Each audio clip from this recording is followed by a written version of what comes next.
দর্শক স্বাগত সবাইকে। দেখছেন সরাসরি অনুষ্ঠান আইএফএসি ব্যাংক এই সময়।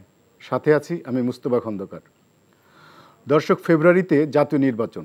সরকার জোর গলায় কথাটা বললেও নির্বাচন নিয়ে জনমনের সন্দেহ ধোঁয়াশা যেন কাটতে চাইছে না। বিশেষ করে পিআর এবং গণভোট, গণপরিষদ নির্বাচন এসব বিষয় নিয়ে কয়েকটি রাজনৈতিক দলের গো ধরে থাকাটা নির্বাচনের পথযাত্রায় এক ধরনের অস্বস্তি তৈরি করেছে। বিএনপি মহাসচিবের কণ্ঠ এমন কথা শুনতে পেলাম আমরা। তিনি বললেন, কিছু সংখ্যক রাজনৈতিক মহল নির্বাচনকে বানচাল করতে নিত্য নতুন দাবি তুলছে। আমাদের আজকের এই সময়ের পুরোটা জুড়েই আমরা আলোচনা করব নির্বাচন এবং সংস্কার সহ নানা বিষয়ে। কথা বলার জন্য আমাদের স্টুডিওতে আজ দুজন অতিথি উপস্থিত হয়েছেন। আমি প্রথমে পরিচয় করে দিই। আমাদের সাথে আছেন সায়েদ আবদুল্লাহ, রাজনৈতিক বিশ্লেষক, এবং রেজাউল করিম রনি, চিন্তক ও সম্পাদক জমান। আপনাদের দুজনকে স্বাগত আমাদের আজকের আলোচনায়। আমি সায়েদ ভাই আপনাকে দিয়ে শুরু করতে চাই যে আমি মির্জা ফখরুল ইসলামের যে কথাটা বললাম, উনি আজকে একটা তথ্য দিয়েছেন যে ২৫০০ কোটি টাকা শেখ হাসিনাকে দিয়েছে এস আলম। এই অভিযোগটা উনি একটা কাজী জাফরের স্মরণ সভায় কথাটা বলেছেন, এবং তিনি বলেছেন যে কিছু কিছু রাজনৈতিক মহল বিভিন্ন ধরনের এজেন্ডা তুলে নির্বাচনকে প্রলম্বিত করার এক ধরনের ষড়যন্ত্র করছে। আসলে উনি এইটাকে কাদের মিন করছেন, এবং নির্বাচন তো আমাদের জন্য জরুরি স্থিতিশীলতার স্বার্থে দেশের, তো কারা করছে এই ধরনের ষড়যন্ত্র? আপনার কাছে কি মনে হয়? ধন্যবাদ মুস্তফা ভাই, সমালোচক রনি ভাই এবং যারা এনটিভির পর্দায় আজকের এই অনুষ্ঠানটা দেখছেন। খুবই চমৎকার একটা পয়েন্টে চলে এসেছেন। আমি এই স্টেটমেন্টটা সকালবেলায় দেখলাম, এবং এটা যে বলেছেন এই ব্যাপারটা দেখার পরে অনেকেই এই ব্যাপারটাকে বিচ্ছিন্নভাবে যদি দেখার চেষ্টা করে যে উনি এইটা আজকেই কেন বললেন, অনেকের অনেক আশ্চর্য হওয়ার মতো ঘটনাটা আছে। কিন্তু আমি ব্যক্তিগতভাবে একদমই আশ্চর্য না। তার কারণটা হলো, এইরকম যে একটা ঘটনাটা ঘটবে, লেটসে পুরা আওয়ামী লীগের লোকজন তারা এখন অলমোস্ট সবাই তো প্রায় ভারতেই, তারা যে বসে আছে তাদের নিত্য নতুন তো কোনো কাজ নাই, তাদের একটাই কাজ, সেটা হইল ষড়যন্ত্র করা। এবং সেই ষড়যন্ত্রটার ভাষ্যটা কি? বাংলাদেশকে স্ট্যাবল না হওয়া। অনেকেই মনে করতে পারে তারা এখনই ঢুকে পড়তে চায়, এখনই চেষ্টা চালাচ্ছে। এটাও প্র্যাকটিক্যালি চিন্তা করলে যে ইম্পসিবল, তারাও এটা বুঝে। এই বুঝটা তাদের মাথায় আছে। অতএব তারা কি চায়? বাংলাদেশ, লেটসে হাসিনা চলে গেছে, বাংলাদেশ খুব ভালো একটা ডেমোক্রেটিক ট্রানজিশনটা হয়ে গেছে, ডেমোক্রেসি চলছে, বিরোধী দল সরব আছে, ইকোনমি ভালো চলছে, সব কিছুই ভালো চলছে। এইটাই তো মূলত হাসিনার প্রত্যেকদিন দেখবে আর চলতে থাকবে। সো তারা এখন যেটা চায় যে ঠিক আছে, ওই যে লেসকাটা শিয়ালের মতো, যে আমি তো গেছেই, বাংলাদেশ যাতে ভালো না থাকে। এই ভালো না থাকলেই তখন দেখবেন বেশ কিছু সুশীল আছে যারা চুপসে আছে, চুপচাপ আছে, তখন তারা হুক্কা হুয়া বলে ডাক দিবে, এই তো আগেই তো ভালো ছিলাম। এটা বলার জন্য অনেকেই একদম মুখিয়ে আছে। তার কিছু সিমটম কিন্তু মাঝে মাঝেই দেখা যায়, একটু বালির ভেতর থেকে মুখ তুলে উকি দিয়ে দেখার চেষ্টা করে যে এটা বলা যায় কিনা। অনেকেই আছে সিভিল সোসাইটির কেউ কেউ লোকজন, কেউ বুদ্ধিজীবী, কেউ গায়ক, কেউ অভিনেতা, সুযোগ পেলেই তারা মাথা উঁচু করে এটা বলার চেষ্টা করে, হুক্কা হুয়া বলে ডাক দেওয়ার চেষ্টা করে। সো বাংলাদেশে যদি ইলেকশনটা হয়, ভালো একটা ডেমোক্রেটিক ট্রানজিশনে চলে আসে, এইটা দেখা তাদের জন্য সুখকর ব্যাপার না। এবং আমি অনেক জায়গাতেই বলেছি, ইন্ডিয়া আসলে কি চায়। এতদিন আওয়ামী লীগকে তারা কেন পেলে পুষে মানুষ করেছে? কারণ আওয়ামী লীগকে দিয়ে তার পারপাসটা সার্ভ হয়েছে, এবং একেবারে দেশকে বিক্রি করে দেওয়ার মতো কাজটা তারা করতে পেরেছে। তারা সামনের দিনেও চায় যে বাংলাদেশ স্টেবল না হয়ে বাংলাদেশে নিত্য নতুন ক্যাচাল লেগে থাক। এই ক্যাচালের ভেতরে যেটা হবে, ওই স্বৈরাচার বিরোধী যারা ছিল তারা পরস্পর অবিশ্বাসের জায়গায় দোটানায় বারবার করে অস্বস্তিতে ভুগতে থাকবে, এবং এই সুবাদে তারা বিভিন্ন জায়গায় তাদের যেসব মেকানিজম আছে সেই মেকানিজমটাকে অপরিবর্তিত রাখবে। না হলে যেটা ৫ আগস্টের পরে নেটওয়ার্ক যেটা বিচ্ছিন্ন হয়েছে, সেটাকে তারা আবার জোড়াতালিতে ভেতরে ঢোকাবে, যাতে করে তারা ক্ষণে ক্ষণে বিভিন্ন পারপাস সার্ভ করতে পারে। অতএব এই যে পলাতক গোষ্ঠীগুলো এই যে ষড়যন্ত্রটা করবে, এই ব্যাপারটা খুবই স্বাভাবিক একটা ব্যাপার। আমাদের যেটা দায়িত্ব সেটা হলো এই জায়গা থেকে সবাইকে সচেতন রাখা। রাজনৈতিক দলগুলোর দায়িত্ব, নিজেদের ভেতর মনোমালিন্যটা থাকবে, কিন্তু সেটা এমন লেভেলে যাওয়া উচিত না যার ফলে দলের স্বার্থ দেখতে গিয়ে বাইরের কারো উপকার করে দেওয়া হয়। অ্যাট দ্য সেম টাইম সরকারের একটা দায়িত্ব আছে। সরকারের দায়িত্বটা হলো এই ব্যাপারগুলোর নিয়মিত নখদর্পণে রাখা, কোথায় কি হচ্ছে সেটার প্রোটেস্ট করা, এবং এই ব্যাপারগুলো নিয়ে ক্রমাগত কথা বলা। কিন্তু সরকার এটা প্রতিনিয়ত ব্যর্থ হচ্ছে। যেমন আমি একটা আর্গুমেন্ট তুলেছিলাম, বর্ডার কিলিং যেটা, সেটা এই যে কয়েক মাস আগেই তো জরিপ একটা প্রকাশ পেয়েছিল যে বছরের ওই মাসগুলো যদি হিসাব নেওয়া হয় আগের বছরগুলোতে সম্ভবত 33-34 জন, এই বছরে তার চেয়ে একজন বেশি মারা গিয়েছিল। কিন্তু সেই শোরগোলটাকে আমরা দেখতে পেরেছি, সেটা আমরা পারি নাই। বিভিন্ন জায়গায় তাদের সাথে যেসব চুক্তি ছিল সেই চুক্তিগুলো নিয়েও নানা মানুষের নানা আপত্তির জায়গা আছে, সেটা নিয়েও খুব একটা কথা বলা হয় নাই। অর্থাৎ আমরা বারবার করে বলার চেষ্টা করছি আমরা খুব সিরিয়াস জবাব দিচ্ছি, আসলে যে টাইপ জবাব দেওয়ার দরকার ছিল সেটা আমরা করি নাই। হোয়ারাস আমাদের এই জায়গায় যে প্রোঅ্যাক্টিভ রোলটা প্লে করার কথা ছিল সেটা আমরা বারবার করতে ব্যর্থ হয়েছি। আমাদের এম্বাসিতে মনে আছে, মানে আমাদের কনসুলেটে আক্রমণ করা হয়েছিল, তারপর কিছুটা জবাব এসেছিল। সামনের দিনগুলোতে যে ধরনের জবাব দেওয়ার দরকার, যেমন কলকাতায় পার্টি অফিস খুলছে, আমাদের এই জায়গা থেকে একটা প্রতিবাদ আসছে, ওই জায়গা থেকে ইন্ডিয়া থেকে আবার একটা প্রতিবাদ জানাচ্ছে যে না এই ধরনের কাজ হচ্ছে না। তাহলে আমাদের কি দরকার ছিল একেবারে দলিল দস্তাবেজ সব প্রমাণ করে দেখানো যে এই কাজটা কেন হচ্ছে। বাংলাদেশে শেখ হাসিনা এই ধরনের গণহত্যা চালিয়ে শেখ হাসিনা গিয়ে আশ্রয় নিয়েছে এবং তারা আবার নিয়মিত পুশিং করছেই বাংলাদেশে। তাহলে তো এটাও বলা উচিত ছিল যে বাংলাদেশের যে শত্রু, যে হিউম্যান রাইটসের সবচেয়ে বড় ভায়োলেশন করেছে, তাকে আশ্রয় দিয়ে ইন্ডিয়া যে মানবতা বিরোধী অপরাধীকে পাত্তা দিচ্ছে, সেই ব্যাপারটাও বিভিন্ন ইন্টারন্যাশনাল ফোরামে তোলার দরকার ছিল। দেখেন এই আলাপগুলোকে আমরা শোরগোল করে তুলছি না। আরেকটা উদাহরণ বলি, মাহফুজ আলমকে নিয়ে অনেকের অনেক বিতর্ক থাকতে পারে, কিন্তু একটা ব্যাপার তো সত্য, সে এই গণ অভ্যুত্থানের একজন সহযোদ্ধা। আমাদের ব্যক্তি মাহফুজ আলমকে নিয়ে আমারও কিছু কিছু জায়গায় সমালোচনা আছে, কিন্তু মাহফুজ আলম যখন আমেরিকা ভিজিট করছে, সে বাংলাদেশের একজন মন্ত্রী স্ট্যাটাসে উপদেষ্টা হিসেবে সফর করছে। তাকে যখন আওয়ামী লীগের পারপেট্রেটররা বাইরে এই ধরনের হেনস্থা করবে, এম্বাসিতে আক্রমণ করবে, সে থেকে এই সরকার কি রোলটা প্লে করলো সেটাও কিন্তু আমাদের দেখার দরকার আছে। তার মানে খেয়াল করে দেখেন, সরকারের অনেক জায়গায় এই নতজানু অবস্থায় এই জায়গাতে আরো নগ্নভাবে ধরা পড়লো। এই জন্য আমি বলি যে বাইরে থেকে যে ষড়যন্ত্রগুলো আছে, শুধু ফুলিয়ে ফাঁপিয়ে বিভিন্ন জায়গায় পক করে কথা বলাটাই সরকারের কাজ না। সরকারের কাজ হলো প্রোঅ্যাক্টিভ রোলটা নেওয়া, যে কাজটা করতে সরকার বারবার করে ব্যর্থ হচ্ছে এবং ষড়যন্ত্রটা যে সামনে আরো চলতেই থাকবে এই ব্যাপারটা বুঝতে পারাটা জরুরি। সেইটা দমন করার জন্য কি ধরনের স্টেপ নেওয়া হচ্ছে সেই দিকে আমাদের মনোযোগী হওয়া উচিত। ধন্যবাদ। সরকারের ব্যর্থতাকে উনি বড় করে দেখছেন যে আসলে যে কাজগুলো করা উচিত সেগুলো সরকার করছে না। বিশেষ করে মাহফুজ আলমের ঘটনা, আমাদের এর আগেও একটা কনসুলেটে হামলা হলো। আপনি বিষয়গুলোকে কিভাবে দেখছেন? জি ধন্যবাদ, যে যেখান থেকে আমাদের এই আজকের আলোচনা দেখছেন শুনছেন, এবং আমার সহ-আলোচক সাইদ আব্দুল্লাহ এবং আমাকে আমন্ত্রণ জানানোর জন্য কৃতজ্ঞতা। তো দেখেন, বাংলাদেশে 5 তারিখের পরে আমাদের যে রাজনীতিটা দেখতে পারার কথা ছিল সেইটা আমরা আনফরচুনেটলি দেখতে পাচ্ছি না। এটা সবচেয়ে হতাশার কথা। এখন 5 তারিখের অনেক ধরনের ব্যাখ্যা আছে, এগুলো অনেক আলোচনা হয়েছে, সেগুলো রিপিট আর না করি। 5 তারিখের একটা অর্জন, যেটা আমাদের সবচেয়ে বড় অর্জন, বাকি অর্জনগুলো ধরেন পারস্পরিক মারামারি, এখন ক্ষমতার ভাগাভাগির ঝগড়া বা প্রতিযোগিতার কারণে দেখা যাচ্ছে না। কিন্তু যে অর্জনটা আমাদের শুধু রাজনৈতিক দলগুলোর না, জাতি হিসাবে আমাদের অর্জন, সেটা ছিল সলিডারিটি। সেটা কি? সেটা এই যে ধরেন আন্দোলনটা ছিল কোটার, মানে চাকরির ন্যায্যতার জন্য। তো যাদের বিসিএস চাকরি দরকার নেই এমন মানুষ তো রাস্তায় নামছে, জীবনও তো দিচ্ছে। এবং যে গৃহবধূ, যে শিশু, যে শ্রমিক, যে হকার, যে নারী, তারাও তো জীবন দিচ্ছে। তো এই যে তার মানে ব্যাপারটা চাকরির না, নিজের স্বার্থের না, নিজের স্বার্থকে ত্যাগ করে স্বার্থের ঊর্ধ্বে উঠে আপনি এমনভাবে সলিডারিটি দেখাইলেন, এমনভাবে সহমর্মিতা দেখাইলেন, যাতে আপনার জীবনের রিস্কটা পর্যন্ত আপনি নিতে রাজি হয়ে গেলেন। এই যে হাজার হাজার লক্ষ লক্ষ মানুষ এই লেভেলের সলিডারিটি অর্জন করলো, এই যে মানুষের প্রতি মমত্ববোধের এই যে এমন এক আপনার উচ্চাঙ্গে আমরা চলে গেলাম, এটা তো বিগত 15-16 বছরে এই জিনিসটাই তো ধ্বংস করা হয়েছে। এই জিনিসটাই তো করা হয়েছে। তোরা বিএনপি জামাত ত্যাগ দিয়ে পিটায় মেরা ফেলবো, তোরা জঙ্গি রাজাকার বলবো, মারবো, কোনো সমস্যা নেই। ফলে আপনাকে হত্যা করার আগে হাসিনা কি করতো? আগে আপনার একটা নেমিং করতো, একটা নামকরণ করতো, আপনাকে ভিলেনাইজ করতো, তারপরে মারো, give the dog bad name and hang it. Right. So এই যে কালচার, এটা তো কালচারে পরিণত করছিল, সেটা আপনি ব্রেক করলেন। ব্রেক করে না, সে যাই হোক ওকে মারা যাবে না। এই যে সলিডারিটি, এটা হলো সবচেয়ে বড় অর্জন 5 তারিখের। সেই সলিডারিটির আলোকে যে রাজনীতিটা করার কথা, সেই রাজনীতিটা আমরা প্রথমত রাজনৈতিক দলগুলো করতে ব্যর্থ হচ্ছি, যেইটা সরকারকে ব্যাপক প্রভাবিত করছে। এবং এই সরকারটা হইল কি, আমি বলি এটা সর্বদলীয় সরকার। এখন কোনো দল বিরোধী দল না, সবাই আধা সরকারি দল, সবাই মিলে সরকার বানাইছে, সবারই সরকারি স্টেক আছে।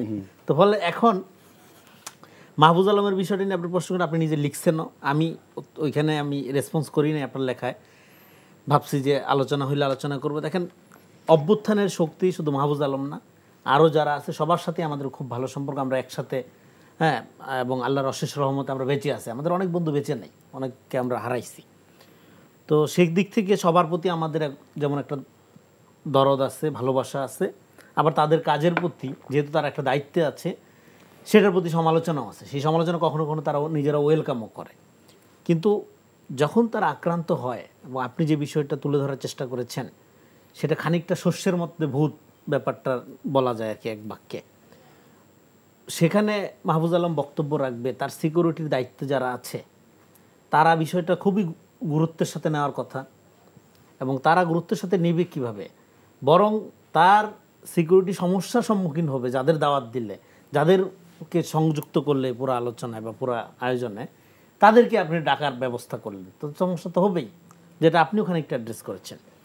ফলে সেদিক থেকে দেখেন এটা একটা সিমটম, এবং এই সিমটমটা আপনি যদি সরকার অন্যান্য জায়গায় দেখেন, শুধু মাহফুজ আলমের উপর আক্রমণের ব্যাপারটা না, এই সরকার তো একটা আওয়ামী কাঠামোর মধ্যে পরিচালিত সরকার, এবং এই সরকারের বিভিন্ন লোকজন, এই যে ধরেন আজকে মিডিয়া নিয়ে কথা বলা হয়, মিডিয়া স্বাধীনতার নামে আওয়ামী পুনর্বাসনের বয়ান, যেটা সাইদ আব্দুল্লাহ খানিকটা অ্যাড্রেস করার চেষ্টা করলো, সেখানে এই যে পুনর্বাসন করা, নর্মালাইজ করা, আওয়ামী লীগকে নর্মালাইজ করার যে একটা প্রচেষ্টা নেওয়া হয়, সেটা কিভাবে সম্ভব হচ্ছে? সেটা ক্ষমতার ভেতর থেকে সম্ভব হচ্ছে, আর বাইরে তো লোকজন আছে। ফলে ক্ষমতার ভেতর থেকে এখানে এমন এমন লোকজনকে হুট করে আমরা উপদেষ্টা হইতে দেখলাম রাতের অন্ধকারে অনেকটা, হ্যাঁ, এবং এখন তাদের আশেপাশে যাদেরকে যাদের জেলে থাকার কথা তারা বহাল তবিয়তে, হ্যাঁ, দাওয়াত খেয়ে বেড়াচ্ছে, সরকারি দাওয়াত খেয়ে বেড়াচ্ছে। দাওয়াত তো খাবেই, নিজের পার্সোনাল দাওয়াত খাওয়ার অসুবিধা নেই, কিন্তু কথা হইলো সরকারি দাওয়াতে জেলে থাকার কথা, এই দাওয়াতের ব্যবস্থা করে দিচ্ছে কে? সরকারের সাথে, মানে ক্ষমতার সাথে সংযুক্ত করে হাজার হাজার কোটি টাকা লুটপাট করছে, লুটপাটের সহযোগী ছিল, মিডিয়াকে ব্যবহার করে সেখানে এক ধরনের রাজত্ব গড়ে তোলা। এই রকম লোকগুলোকে প্রোটেক্ট করার ব্যবস্থা ভেতর থেকে করা হয়েছে এক ধরনের। ভেতর থেকে করা হওয়ার কারণে যেটা হয়েছে, অভ্যুত্থানের যে কোর স্পিরিটের কথা আমরা বারবার বলি, সেটা যখন ইনসাইড ভেতর থেকে যখন নষ্ট করা হয়, যখন প্রোটেক্ট করা হয়, বাইরে থেকে প্রোটেক্ট করা যায় না। দেখবেন আমরা সবসময় বলি যে জনগণ আইন মানে না, জনগণ খুব খারাপ, মানুষকে ঠিক, জনগণ কখনোই আইন মানে না। জনগণ আসলে বেয়ারা। আইন মানতে হয় অথরিটিকে। যখন অথরিটি আইন মানে সেটা তখন জনগণ আইন মানতে বাধ্য। কিন্তু এই জন্য বলা হয় আপনি আচরি ধর্ম কহ পরে। আপনার সমস্যাটা শুরু হয় কোথায়? সমস্যা শুরু হয় টপ থেকে, মাথার থেকে। যখন আপনার সে হাসিনার আমলটা দেখেন, আপনার হাসিনা কোনো নিয়মকানুন মানে নেই, সমস্ত জায়গায় নিয়মকানুন ভঙ্গ করছে। সবচেয়ে গুরুত্বপূর্ণ জায়গা সংবিধান, এটা একটা টুঙ্গি ভাড়ার ডকুমেন্ট বানাই ফেলছিল। তো ফলে আপনি যখন অথরিটি যখন আইন মানে না, তখন বিশৃঙ্খলাটা একদম রুট লেভেলে চলে যায়, একদম প্রান্তিক পর্যন্ত চলে যায়। ফলে বাংলাদেশে আমরা সবসময় আশা করি জনগণ এটা করবে, জনগণ ওটা করবে না, আপনাকে আগে করে দেখাইতে হবে। এই জন্য আমাদের এই যে অভ্যুত্থানের পরে যে সরকার, এটা সম্মিলিত শক্তির গঠিত সরকার। এখন যেটা দেখা যাচ্ছে এটা সম্মিলিত হতাশার সরকার। এখন এই হতাশার মধ্যেও সবচেয়ে গুরুত্বপূর্ণ যে জায়গাটা, আমরা এমন একটা ক্যাওয়াটিক কন্ডিশনের মধ্যে আছি যেটা সবচেয়ে দুঃখ লাগে, মানুষের মর্যাদা বোধ আমরা ফেরত পাইনি। এখনও মানুষকে পিটাইয়ে মারা হচ্ছে, বাচ্চা বাচ্চা ছেলেদের পিটাইয়ে মারা হয়। এই যে উশৃঙ্খলতা, এইটা তো জাতি হিসেবে দেখেন আমাদের অভ্যুত্থানের অর্জন, এই যে আমি যে বললাম সলিডারিটি, এটাই আমাদের সবচেয়ে বড় অর্জন। কিন্তু সলিডারিটি থেকে আপনি চলে যাচ্ছেন এখন ক্যাবিনেটে, ক্ষমতার ভাগাভাগির দিকে আপনি যখন মনোযোগী হয়ে যান, তখন প্রতিযোগিতাটা প্রতিহিংসায় রূপ নেয়। সেই প্রতিহিংসার কালচারটা তো আওয়ামী লীগ এখানে তৈরি করে গেছে। ফলে এখন আপনি বিএনপি, জামাত, এনসিপি, অন্যান্য দলের মধ্য দিয়েও এই মাঝে মাঝে এটা ধরেন আপনি দেখতে পান, তো এটা খুবই হতাশার ব্যাপার হয় তখন। এই জন্য আমাদের প্রথম যে কাজটা হবে এই সলিডারিটি প্রোটেক্ট করা, এবং গণতন্ত্রের জন্য আপনার অবশ্যই একটা গণতান্ত্রিক ব্যবস্থার দিকে যেতে হবে। এখন সমস্ত সংস্কার, আমলাতান্ত্রিক ব্যাপার স্যাপার এগুলো আমরা শুনতেছি, সবচেয়ে বড় সংস্কার যেটা সেটা হলো নির্বাচন। আমি সাইদ আব্দুল্লাহ আপনার কাছে আবার আসছি, সেটা হচ্ছে বৃহস্পতিবার নির্বাচন কমিশন নির্বাচনের রোডম্যাপ ঘোষণা করবে বলে নির্বাচন কমিশন সচিব জানিয়েছেন। আসলে নির্বাচনের রোডম্যাপ আমরা তো জানি, তফসিলটাই তো এক ধরনের নির্বাচনী রোডম্যাপ। এর আগে আবার রোডম্যাপ, এই রোডম্যাপটা কি আসলে, মানে ওনারা কি আর মানে কি ঘোষণা করতে পারেন, মানে আমি জাস্ট আপনার কাছে ধারণা জানতে চাচ্ছি। পাশাপাশি গতকালকে বিএনপির স্থায়ী কমিটির সদস্য সালাউদ্দিন আহমেদ বলেছেন যে যারা নির্বাচন না আসবে তারা মাইনাস হয়ে যাবে। আপনার কি মনে হয় যে নির্বাচনে মানে যেসব রাজনৈতিক দল এখন পর্যন্ত নিবন্ধিত, তাদের মধ্যে কোনো না কোনো দল নির্বাচন বর্জনের মতো পরিস্থিতিতে আছে? প্র্যাকটিক্যালি যদি চিন্তা করি তাহলে অনেক কথার যুদ্ধ চলছে, এবং এগুলো পলিটিক্যাল রেটরিক হিসেবে নেওয়াটাই আপাতত যুক্তিসঙ্গত। তবে সালাউদ্দিন ভাই যে কথাটা বলেছেন ওই জায়গাতে একটু পরে আসে, আপনি যে প্রথম কথাটা বলেছেন ওই আলোচনাতে আগে যাই। একটা এক্সট্রাঅর্ডিনারি টাইম চলছে, এই ব্যাপারটা বুঝতে পারাটা আমাদের জন্য জরুরি। তার কারণ হলো ইলেকশন সংক্রান্ত যত কিছু হয় অতীতের নিয়মেকেই প্রত্যেকটা জিনিস দেখবেন ইলেকশন কমিশন থেকেই করা হয়, কিন্তু এবার একটা এক্সট্রাঅর্ডিনারি সিচুয়েশন ঘটেছে যে জায়গায় ইলেকশন হবে কিনা, ফেব্রুয়ারিতেই হবে কিনা, এই প্রত্যেকটা ঘোষণায় কিন্তু সরকার থেকেই দেওয়া হয়েছে। হোয়ারঅ্যাজ আপনি যদি আইন কানুন মতো দেখেন বা ট্রেডিশনাল ফর্মটা দেখেন, এটা কিন্তু ইলেকশন কমিশনই ঘোষণা করে। হ্যাঁ, ইলেকশন কমিশন। তার কারণ হইল আদতে যে ধরনের একটা সিস্টেম, একটা তত্ত্বাবধায়ক সরকারের সিস্টেমটা ছিল, সেটাকে 15 অ্যামেন্ডমেন্টের মাধ্যমে রহিত করে যে ব্যাপারটা করা হয়েছে, তারপরে হাসিনার পালায় যাওয়ার পরে তত্ত্বাবধায়ক সরকার ব্যবস্থাটা যেহেতু ছিল না, সো টাইম ফ্রেমটা নাই। এই এক্সট্রাঅর্ডিনারি টাইমের পর ভিত্তি করে এটা আসলে সরকারের জায়গা থেকেই আসে, ইট ওয়াজ গভর্নমেন্টস কল। এবং তার পরবর্তী সময়গুলোতে যে কাজগুলো যাচ্ছে, আপনি যে বললেন ট্রেডিশনাল পদ্ধতির কথা, কিন্তু এবার তো ট্রেডিশনাল নিয়মগুলো চলছে না অনেক জায়গাতেই। সো অতীতেও যে জায়গাগুলো হয়েছে একটু খেয়াল করে দেখেন, অ্যাজ ইট ইজ টাইম কি কোথাও বলা হয়েছে যে এই তারিখে ইলেকশন হওয়ার জন্য মনস্থির করা হয়েছে? হয় নাই। ব্যাপারটা ছিল যে অনেক টাইম ফ্রেম, ডিসেম্বর থেকে জুন, কম সংস্কার চাইলে এইটা, বেশি সংস্কার চাইলে এইটা, তারপরে আবার হইল কি ফেব্রুয়ারি থেকে যে এপ্রিলেও হইতে পারে, তারপরে চেপে চুপে একদম সর্বশেষ অবস্থান হলো ফেব্রুয়ারির প্রথমার্ধে। এখন প্রথমার্ধটা যে আসলে কবে, প্রথমার্ধটা কি ফেব্রুয়ারির প্রথম 3 দিন, 15 তারিখ থেকে সম্ভবত রোজা যেটা আছে রোজার আগে? সো এই জায়গাতেও আমার মনে হয় যে কিছু ব্যাপারে সুস্পষ্ট একটা দিক নির্দেশনা দেওয়ার জন্যই ইলেকশন কমিশন থেকে বলা হবে। হয়তোবা তফসিল ঘোষণাটা কবে করা হবে, তারপরে ধরেন যে বিভিন্ন যে শিডিউলগুলো আছে সেটা একটা ঘোষণা করার একটা প্রক্রিয়া হতে পারে। এই ব্যাপারটাকে আমি আসলে ট্রেডিশনাল অর্থে যেটা বোঝায় রোডম্যাপ, ওই অর্থে না বুঝে যেটা মনে করতে পারি অনানুষ্ঠানিক অনেক ঘোষণাগুলোকে একটা ফর্মাল অ্যাপ্রোচের ভেতরে নিয়ে আসার প্রক্রিয়াটাই সেটাই সম্ভবত হতে চলেছে। যাই হোক, এইবার আসি 2 নাম্বার জায়গাতে, যে সালাউদ্দিন আহমেদের যে কথাটা বলছিলেন যে যারা ইলেকশনে আসবে না তারা মাইনাস হয়ে যাবে। এই ব্যাপারটা মাইনাস হয়ে যাওয়ার ব্যাপারটা হলো কি মানুষের পারসেপশনের ধারণাটা। একটা অটোক্রেটিক রেজিম থেকে আমরা তো ডেমোক্রেটিক প্রসেসের দিকে আগাচ্ছি। এই আগানোর প্রক্রিয়াটা কি? এক একজন এক একটা কথা বলতে পারে, কিন্তু দিন শেষে স্বৈরাচারী রেজিম থেকে যে গণতান্ত্রিক পথে উত্তরণের প্রক্রিয়াটাই হলো ইলেকশন। এই ব্যাপারটা তো ইনএভিটেবল। এখন ধরেন যারা যারা কথা বলছে, এত বছর পরে শেখ হাসিনা কেন স্বৈরাচার হতে পেরেছিল? সে ভোট দিত না মানুষকে। বাংলাদেশের যদি জন্মলগ্নের সাথে আমরা খেয়াল করি, বাংলাদেশের জন্মের পেছনে অনেকগুলো ফ্যাক্টর কাজ করেছে, কিন্তু একেবারে ডিরেক্ট কজ যেটার জন্য 1971 সালেই মুক্তিযুদ্ধটা হয়েছে, এর কারণটা ছিল একটা ইলেকশন। 1970 সালের 7 ডিসেম্বরের যে ইলেকশনটা হয়, সেই ইলেকশনে যারা জিতে গিয়েছিল তাদের হাতে যদি পিসফুল ট্রানজিশনটা হতো, তাহলে তো অন্তত পক্ষে আর যাই হোক না কেন 1971 সালের মার্চ মাসে কি আমাদের মুক্তিযুদ্ধটা শুরু হতো না। দেখেন বাংলাদেশের ওই যে যুদ্ধটা শুরু হলো, মুক্তিযুদ্ধটা শুরু হলো, এর পেছনেও কিন্তু একটা ইলেকশনকে কেন্দ্র করে উদ্ভূত পরিস্থিতি এর প্রেক্ষাপট ছিল, ডিরেক্ট কজটা ছিল। এবং তার পরবর্তী স্রোতগুলোও যদি খেয়াল করে দেখেন যে বাংলাদেশের যত বড় বড় সংগ্রাম আন্দোলনের ইতিহাস আছে, ইলেকশনকে রহিত করার মাধ্যমেই কাজগুলো হয়েছে। যেমন বাকশাল কায়েম করা হইলো, তার মানে দেশের আবার একটা ডেমোক্রেটিক প্রসেসকে বন্ধ করা হইলো, একটা ইলেকশন পদ্ধতিতে বন্ধ করা হইলো। বাকশালের পরবর্তী সময়টা একটা অস্থির সময় চলতে থাকলো। আবার ডেমোক্রেটিক পদ্ধতিতে জিয়াউর রহমানের আমলে যখন শুরু হয়ে গেল, তারপরে এসে এরশাদ আবার ব্যাপারটাকে করায়ত্ত করে ফেললো অনেক লম্বা একটা সময়। এই যে এরশাদ অনেকগুলা দিন ধরে একটা মিনি স্বৈরাচার হয়ে গেল, তাকে হটানোর পরবর্তী সময়েও কিন্তু একটা ইলেকশনের মাধ্যমেই ডেমোক্রেটিক পদ্ধতিতে উত্তরণ ঘটলো।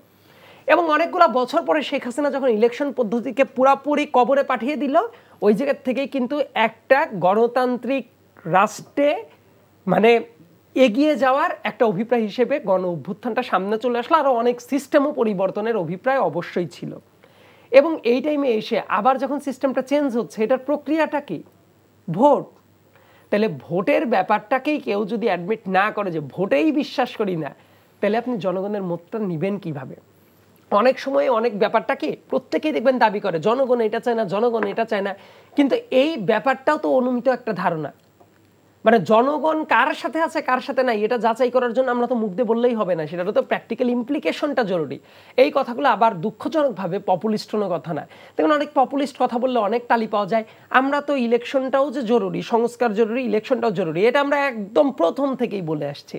কিন্তু অনেকেই আছে ওই টাইমে যারা ঘুরায় ফিরে ইলেকশন শুনলেই উল্টা ঘুরে মৃগী ব্যারামের মতো দৌড়াইতো, এখন কিন্তু অনেকেই বলছে ইলেকশনটা জরুরি।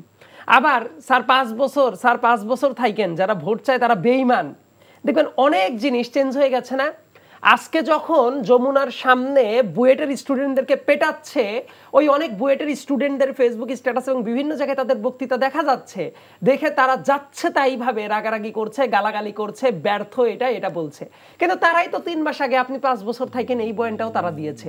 অর্থাৎ পাবলিক পারসেপশন ব্যাপারটাও ক্রমাগত ওই যে স্রোতস্বিনী নদীর মতো আগাতে থাকে। এই ব্যাপারটাই যে বাস্তবে এটা বোঝাটা জরুরি।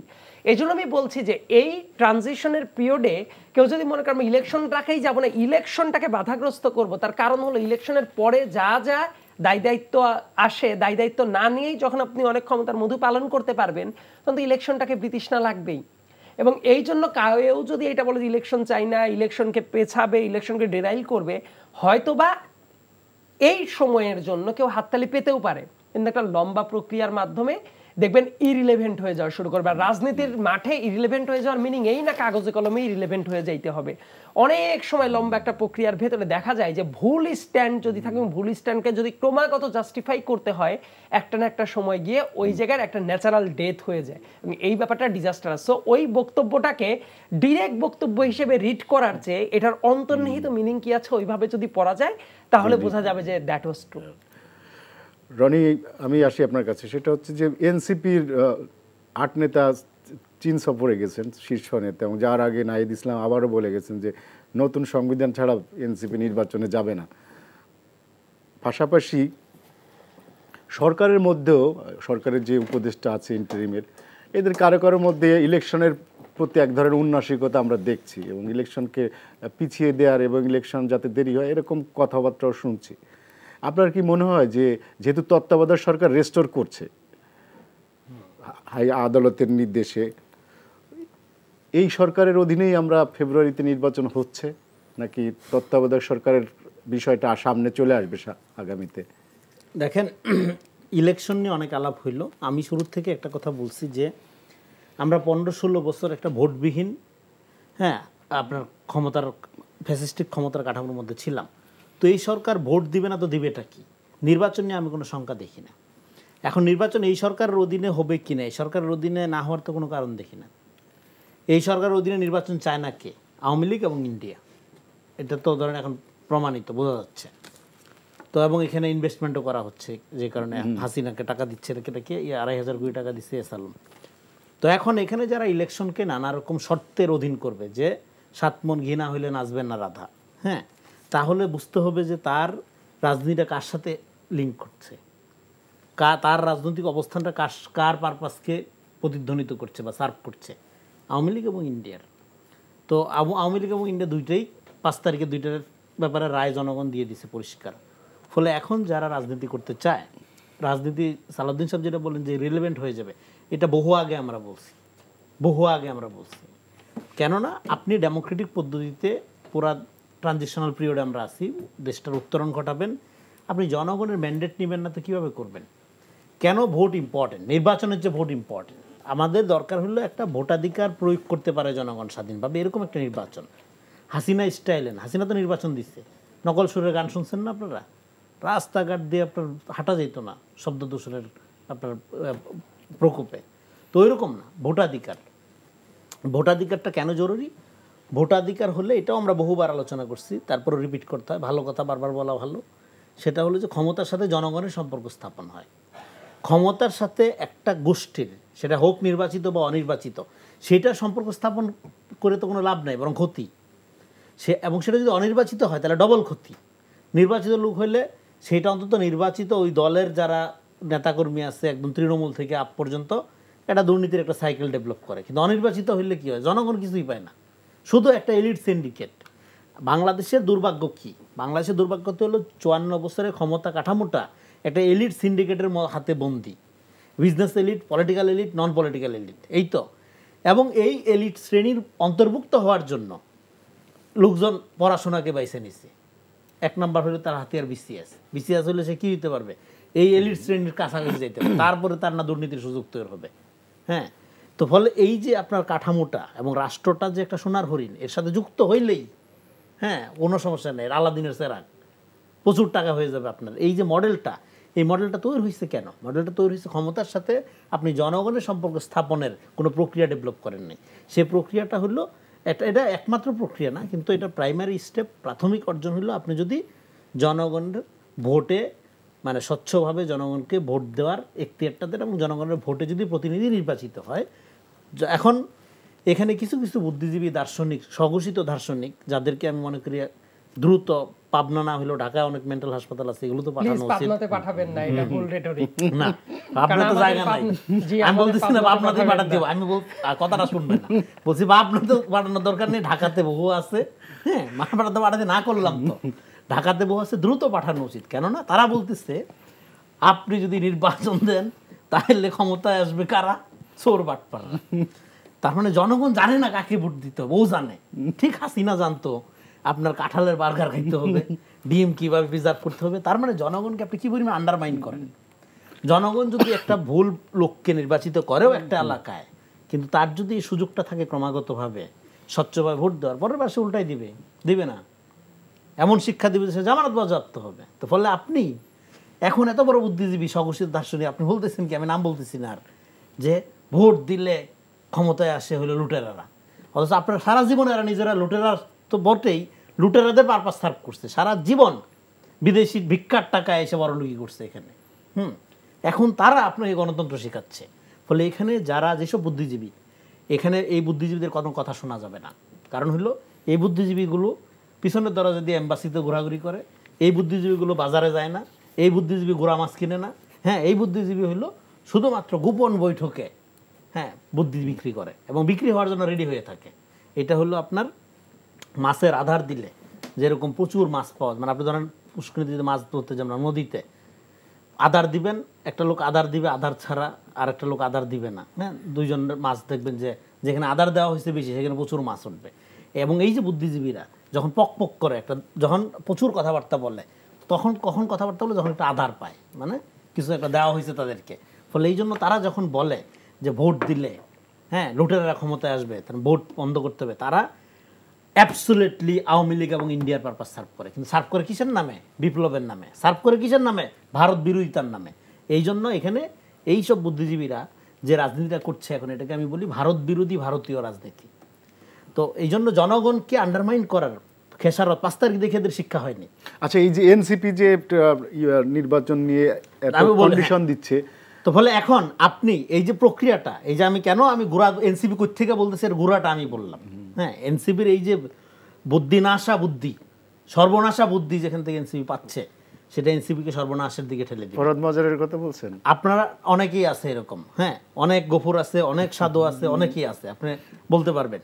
কিন্তু আমাদের সবসময় দেখতে হবে কি জানেন, এই অভ্যুত্থানকে প্রথম দিক থেকে তারা বিপ্লব বইলা চালানোর চেষ্টা করলো, লাগাইছে আম গাছ, প্রত্যেকদিন বলতে থাকতে তোমার কলা খাইনা খাওয়াবো, পায়রা খাওয়াবো। হ্যাঁ, এখন জনগণকে এরকম একটা উত্তঙ্গ আকাঙ্ক্ষার মধ্যে দিয়ে, পুরা সময়টাকে একটা ব্যর্থতার মধ্যে দিয়ে এবং অভ্যুত্থানের শক্তিগুলোর ঐক্যটা নষ্ট করে দিয়ে পুরো একটা ক্যাওয়াটিক কন্ডিশন তৈরি করে এখন আওয়ামী লীগকে নর্মালাইজ করার সুযোগ তারা তৈরি করছে। এবং এরাই, আপনি নাম বলে ফেলছেন, রাজকুমারী হাসিনা লিখছিল, তারা রাজা রানীর মডেল চর্চা করে। তাদের মাথায় কোনো গণতন্ত্র নাই, তাদের মাথায় কোনো স্টেট নাই, তারা এনার্কিস্ট। তারা, আমি মনে করি তাদেরকে যারা ধরেন 2টা লোক নিয়ে দাঁড়ালে মিডিয়া তাদেরকে ঝাঁপায় পড়ে, যে সমস্ত মিডিয়া, এবং বিএনপিকে ধ্বংস করার জন্য শুধু না, এখানে গণতান্ত্রিক প্রক্রিয়া যাতে দাঁড়াইতে না পারে। বিএনপির ব্যাপারে আমার কোনো মাথা ব্যথা নাই, বিএনপিকে রাজনীতি করতে হয়, এটা একটু পরে বলতেছি। এখানে গণতান্ত্রিক প্রক্রিয়া, একটা মধ্যপন্থা বাংলাদেশের মানুষের অধিকার প্রতিষ্ঠার জন্য যেই ধরনের প্রক্রিয়া, যাতে করে ক্ষমতার সাথে জনগণের সম্পর্ক কায়েম হইতে পারে, তার প্রত্যেকটা পদে পদে এরা বাধা হয়ে দাঁড়াইছে। ফলে আমি মনে করি তাদেরকে এই বুদ্ধিজীবিতার নামে, মত প্রকাশের স্বাধীনতার নামে ফ্যাসিবাদী কাঠামো ফেরত আনা এবং নিজেদের এই সমস্ত মানে আপনার উইশফুল থিঙ্কিংগুলো হ্যাঁ অন্যদের ঘাড়ের উপর চাপাই দেওয়া, সেটা এনসিপি হোক বা নতুন আরও দলগুলো হোক, পুরা রাজনৈতিক প্রক্রিয়া নষ্ট করার জন্য হ্যাঁ জনগণের খুব সজাগ থাকা দরকার।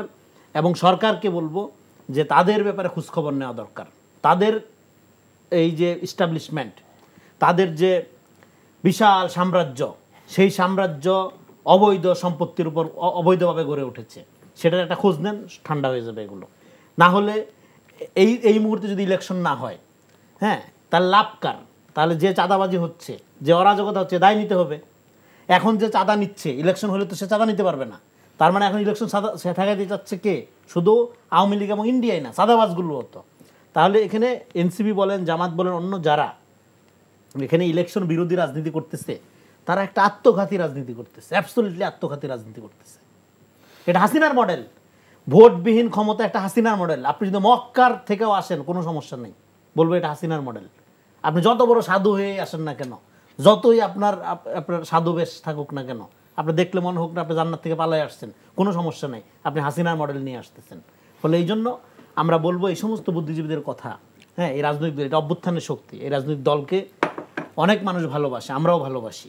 আমরা চাই তারা জনগণকে আন্ডারমাইন করবে না। হাসিনার দেখেন একটা কথা বলি এখানে, আপনি অভ্যুত্থানের বিজয়ী শক্তি হয়েও আপনি পরাজিত হতে পারেন যদি শত্রুর খাসিলত আপনার মধ্যে থেকে যায়, যদি আপনি শত্রুর বৈশিষ্ট্য চর্চা করেন।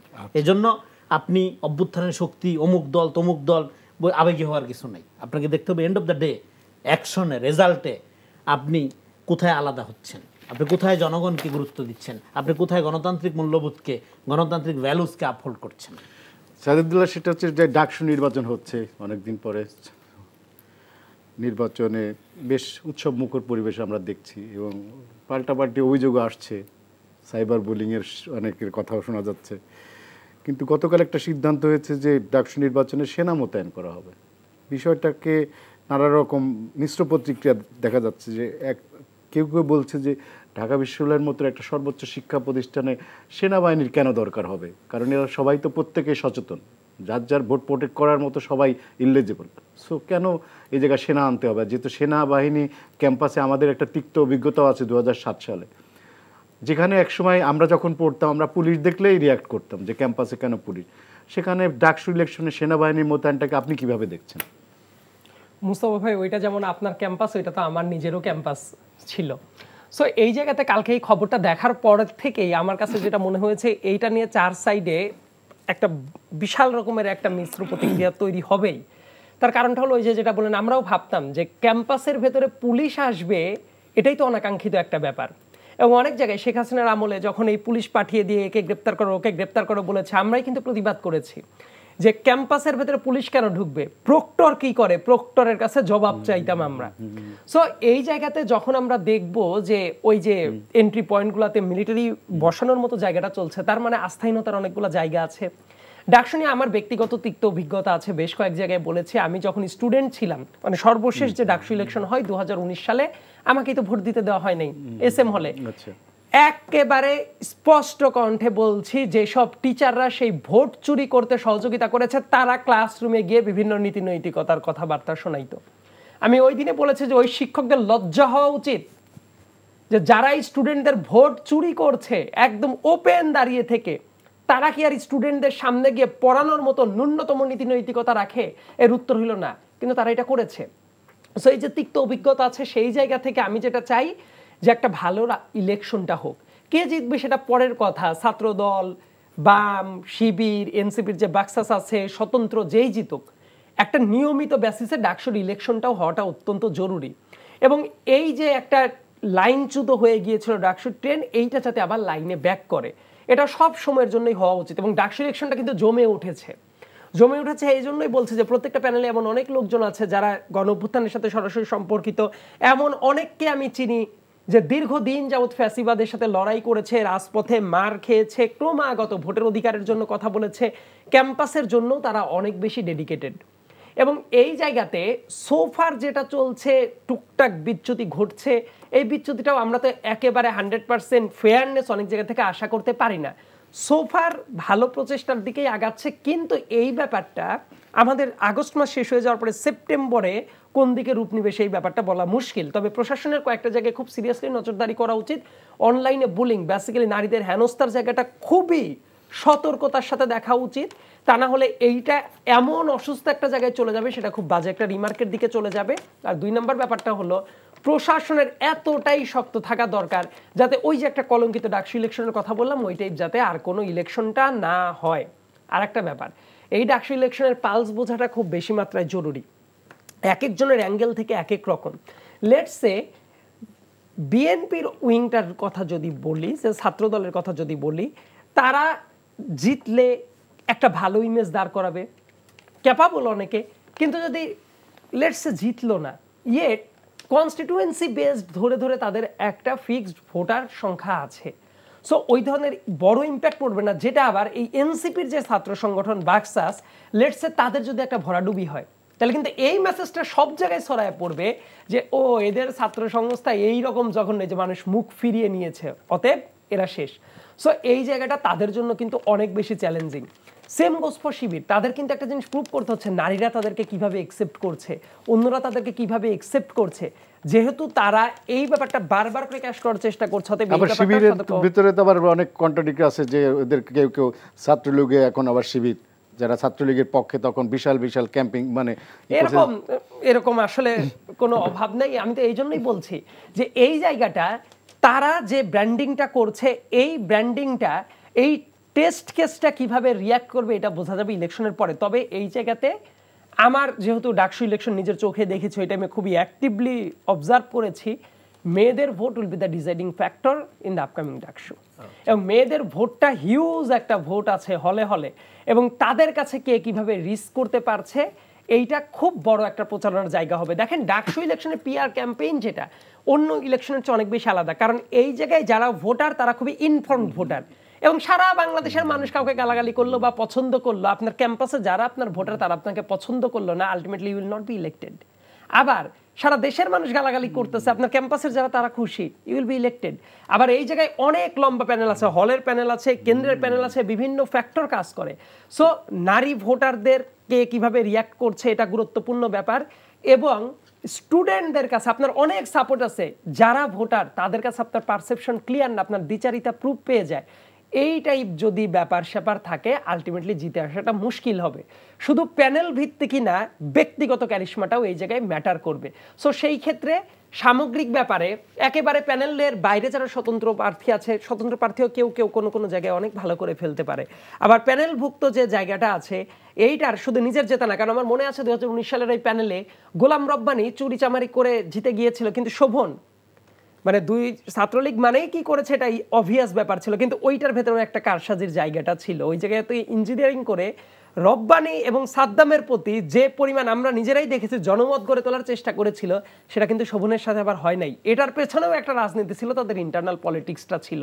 তো এই সামগ্রিক ব্যাপার নিয়ে রিড করলে ডাকসু ইলেকশন আমি চাবো খুব ভালো একটা ইলেকশন হোক, এবং প্রার্থীরা যার যার স্ট্র্যাটেজি নিয়ে মাঠে নামুক, এবং অবশ্যই শিক্ষকদের কাজ হবে একেবারে নিরপেক্ষ দৃষ্টিতে ইলেকশনটা করা, এবং প্রতিনিয়ত যাতে ডাকসু ইলেকশনটা হয় সেটা আমরা সবাই দেখতে চাই, দলমত সবকিছুর ঊর্ধ্বে উঠে।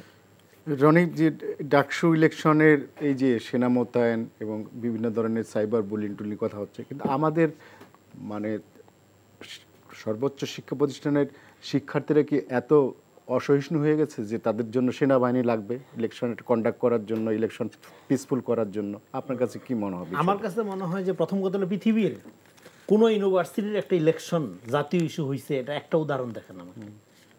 ঢাকা বিশ্ববিদ্যালয়ে ভোট আছে ধরেন 40,000, এটা তো ইউনিয়নেই ভোট আছে 40,000। তো ইউনিয়নের ওইখানে চাষা বসা লোকেদের জীবনের কোনো দাম নাই, ভোটের কোনো দাম নাই, এখানে সব শিক্ষিত পোলাপান, এই জন্য এটা ভোটের দাম। ফলে ঢাকা বিশ্ববিদ্যালয়ের কাজ কি, বা যে কোনো বিশ্ববিদ্যালয়ের কাজ কি? জ্ঞান প্রডিউস করা, চা সিঙ্গারা প্রডিউস করে না তো, তাই না? এবং ইতিহাস অমুক করেন তমুক করেন, ইতিহাস প্রডিউস করাও তার কাজ। তার কাজ হলো জ্ঞান প্রডিউস করা, ইতিহাসের ব্যাপারে সাড়া দেওয়া, সজাগ হওয়া প্রত্যেকটা নাগরিকের দায়িত্ব। সে হোক বিশ্ববিদ্যালয়ের ছাত্র, হোক সে মুটি মজুরে, হোক সে কেরানি, হোক সে ব্যারিস্টার, এটা প্রত্যেক নাগরিকের দায়িত্ব। কিন্তু তা না করে এই যে মনোপলি করা, ঢাকা বিশ্ববিদ্যালয়কে একটা জায়গায় নেওয়া, হ্যাঁ, এইটার খেসারত কি জানেন? এটার খেসারত হলো আপনার ঢাকা বিশ্ববিদ্যালয়ে এমন কোনো জ্ঞান প্রডিউস হয় না যেটা সারা দুনিয়ার যে নলেজ ইন্ডাস্ট্রি সেটাতে কোনো কন্ট্রিবিউট করে। আর প্রাচ্যের অক্সফোর্ড বলেন, হ্যাঁ, আপনার অক্সফোর্ডের ধারে কাছে আছেন আপনি, আপনার শিক্ষার র্যাঙ্কিং কোথায় গেছে? ইউনিভার্সিটিতে একটা রাজনীতি লাগবে, সেটা হলো জ্ঞানমুখী রাজনীতি, সুন্দর চর্চা হবে সেটা। কিন্তু ডাকসু কেন্দ্রিক বা এই যে হাইপটা তোলা হয়েছে, এটার যে ক্ষতিটা সেটা হলো কি? সেটার ক্ষতিটা হলো যে জিনিসের যে গুরুত্ব দেওয়া উচিত না আমরা সেটা দিয়ে ফেলি। যে কারণে হিরো আলমও হিরো হয়ে যায়। হিরো আলম আমি ব্যক্তি মানুষ হিসাবে তাকে খাটো করছি না বা তার নিয়ে আমার আপত্তি নেই, কিন্তু কথা হলো এই যে ফ্যাটিসিজম, এই যে আপনার যে জিনিসটা যোগ্য না সেই জিনিসটা করা, হ্যাঁ, সেটা করার মধ্য দিয়ে হয় কি, মানে আপনি যখন এটা এক্সাজারেট করবেন, সেটা যখন অতিরিক্ত গুরুত্ব দিবেন, সেটা একটা ফ্যাটিসিজম তৈরি করে, সেটা ফ্যানাটিসিজম তৈরি করে। সেটা হাসিনার মডেল তো কিন্তু এরকমভাবে ছিল, পপুলিজম, এক্সট্রা পপুলিজম তৈরি করে। যে জিনিসটা যতখানি মনোযোগ ডিমান্ড করে ততখানি মনোযোগী আপনি দেন। এইটা কোনো ন্যাশনাল ফেনোমেনা না, জাতির অনেক বড় বড় সমস্যা আছে ন্যাশনালি। ঢাকা বিশ্ববিদ্যালয় ইলেকশন হইলে কিন্তু ডাকসু একটা ফ্যাক্টর জাতীয় নির্বাচনেও। হ্যাঁ, এখন ঢাকা বিশ্ববিদ্যালয়ে একটা ইলেকশন করে ফেয়ার ইলেকশন করে আপনার জাতীয় নির্বাচনের টেস্ট যদি করতে হয়, তো এই জাতির ভবিষ্যৎ অন্ধকার। না, সম্ভবত রনি ভাই এই জায়গায় একটা ভিন্ন আর্গুমেন্ট, যেটা আমি জাস্ট একটু বলি। ধরেন একজন মানুষ বিয়ে করলো, বাচ্চা কাচ্চা হইলো রেগুলার বেসিসে, এটা কোনো খবর না, কিন্তু দেখলেন যে দীর্ঘদিন যাবত বিয়ে করেছে, 30 বছর বাচ্চা নাই, হঠাৎ করে 67 বছর বয়সে একটা বাচ্চা হইলো, এইটা কিন্তু অ্যাটেনশনটা ড্র করে। ডাকসু ইলেকশন যদি নিয়মিত হয় এই হাইপটা থাকতো, রাইট, কিন্তু that is the factor. Good point. তার মানে কি, এখানে ইউনিভার্সিটিতে একটা জ্ঞানভিত্তিক রাজনীতি হবে, রেগুলার হবে, এটার সাথে কোন দল কখন কে ক্ষমতায় আসলে এটার কোনো সম্পর্ক নাই, এবং এটা কোনো ন্যাশনাল ইস্যু হওয়ার মতো বিষয় না, এটা একটা স্বাভাবিক ব্যাপার। এইটা ইউনিভার্সিটির লোকজন ঠিক করবে, ইউনিভার্সিটির স্টুডেন্ট ঠিক করবে এটা তারা কি করবে। এইটা নিয়ে আমরা সবাই যে অবসেসড হয়ে রয়েছি এবং এটাকে এখন একটা মডেল আকারে যেমন চিন্তা করতে হচ্ছে, তার মানে কি আমাদের রাজনীতি আগায় নাই, যেটা বললো। তার মানে আপনার এই ধারাবাহিকতার জন্য যেটা দরকার সেটা হলো যে হ্যাঁ, ডেফিনেটলি বিশ্ববিদ্যালয় কেন, আমাদের তরুণদের সম্পর্কে পারসেপশন 5 তারিখের পরে চেঞ্জ হয়ে গেছে। আগে আমরা তাদেরকে একভাবে দেখতাম, যেগুলো সারাদিন মোবাইল চাপে, হ্যাঁ, 12টা পর্যন্ত ঘুমায়, এদের কোনো ভবিষ্যৎ নেই। কিন্তু সে রক্ত দিয়ে একটা গণতান্ত্রিক প্রক্রিয়ার মধ্যে পুরো দেশকে উঠাই দেওয়ার মধ্য দিয়ে এই সময়ের সাথে তার যাপন জীবনের সাথে তার একটা বিলঙ্গিং সম্পর্ক তৈরি করছে। সেই জন্য আমি মনে করি আমাদের এই যে দেখেন, এভরি প্রাইড ইজ এ লাই, যে কোনো গর্বই অহংকার।